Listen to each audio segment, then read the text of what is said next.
आज माहिती घेऊयात समुद्राचे रत्न समुद्री घोड्यांबद्दल. हे एक लहान सागरी मासे आहेत. यांचे तोंड घोड्यासारखे लांब शेपटी व लांब थुंकी असते. सभोवतालच्या वातावरणात मिसळण्यासाठी रंग देखील बदलू शकतात. ते शांत पाणी पसंत करतात. अन्न खाण्यासाठी लांब थुंकीचा वापर करतात. यांना पोट नसते, यामुळेच जिवंत राहण्यासाठी सतत खाणे आवश्यक असते. हे एकपत्नीक असतात. ही प्रजाती निष्ठा दर्शवते.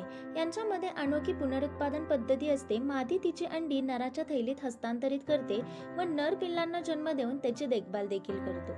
अनेक संस्कृतींमध्ये समुद्री घोडे शक्ती, सामर्थ्य, नशिबाचे प्रतीक मानले जातात. पारंपरिक चिनी औषधांमध्ये समुद्री घोड्यांचा मोठ्या प्रमाणात वापर केला जातो.